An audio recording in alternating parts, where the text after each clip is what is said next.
वैशालीज किचनमध्ये आपलं स्वागत आहे। मी आज आपल्यासाठी घेऊन आलेले आहे एक नवीन पौष्टिक पदार्थ, जो पदार्थ आहे नाश्त्यासाठी खास। तर आपण बघणार आहोत आपण आज काय करणार आहे ते। मी आज बनवणार आहे पौष्टिक उपमा। उपम्यासाठी लागणारे साहित्य आहे रवा 1 वाटी, जितका रवा घेतलेला आहे तितकंच गाजर 1 वाटी, रव्यापेक्षा थोडंसं जास्त घेतलं तरी चालेल।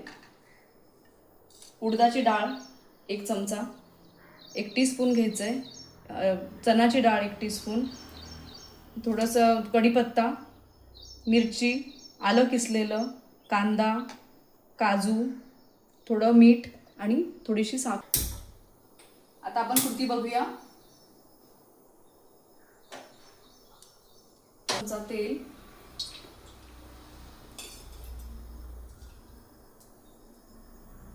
एक चमचा तेलामध्ये तेल तापल्यानंतर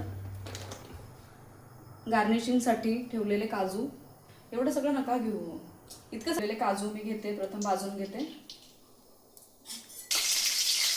जरा बंद केलं का, ब्राऊन होईपर्यंत काजू भाजायचे।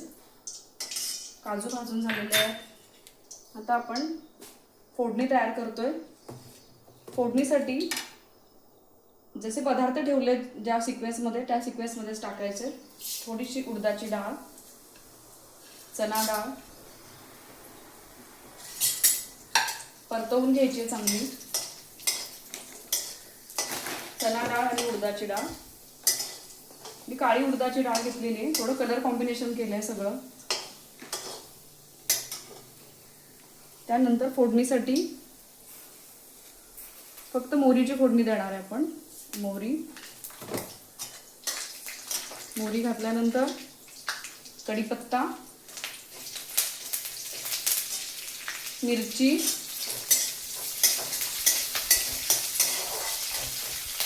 भाजल्यानंतर किसलेलं आलं आहे 1 चमचा, ते किसलेलं आलं घालायचं।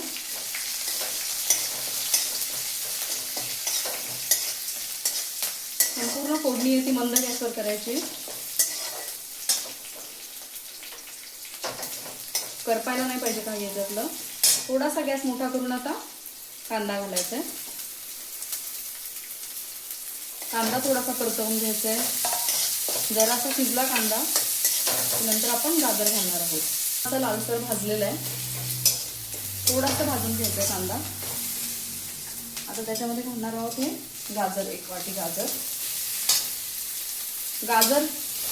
चांगले बारीक चिरायचे, जास्त मोठे गाजर ठेवायचे नाही, बारीक चिरल्यानंतर लवकर शिजतात। बघत आहात आपण कलर कॉम्बिनेशन किती छान दिसतंय याचं। या उपम्यामध्ये प्रमुख भूमिका आहे आपण ती गाजराला दिलेली आहे। परतवत असताना त्याच्यासाठी उपम्यासाठी लागणारं जे मीठ आहे, एक अर्धा चमचा मीठ आहे, ते उपम्यासाठी लागणारं मीठ आहे ते गाजरामध्येच टाकायचंय।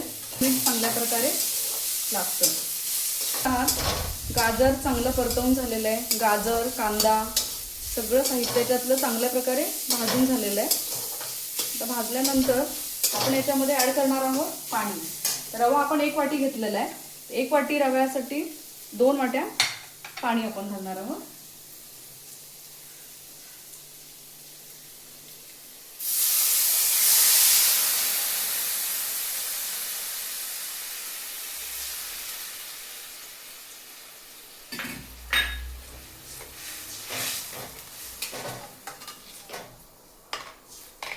थांबायचंय, पाण्याला उकळी आल्यानंतर त्यात तो रवा थोडा ऍड करायचा।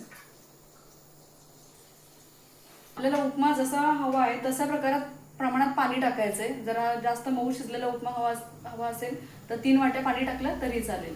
साखर आपण यात घालतोय, थोडीशी साखर घालायची। आपण बघत आहात पाणी चांगलं उकळलेलं आहे। आता याच्यात थोडा रवा घालायचा आहे,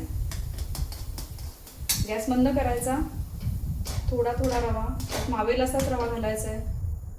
आपल्याला लक्षात येतं किती घट्टसर मिश्रण झालंय, त्यानुसार आपण रवा घालायचा आहे। अशा प्रकारे आपण हा रवा याच्यामध्ये घातलेला आहे।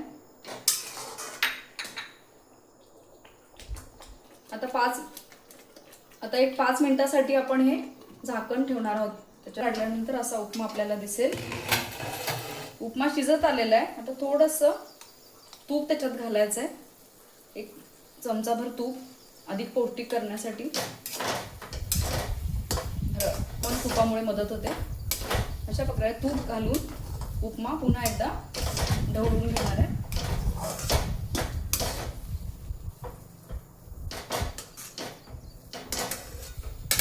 पुन्हा एक 2 मिनिटं झालेले आहेत. बघूया आता. असा छान उपमा, कलरफुल पौष्टिक उपमा आपला तयार झालेला आहे. खाण्यासाठी तयार. आपल्या सुंदर उपमाला आणखी सुंदर करण्यासाठी काजूचं गार्निशिंग. असे काजू छान उपम्यावर लावून घ्यायचे. पौष्टिक आणि सुंदर नाश्ता खाण्यासाठी तयार.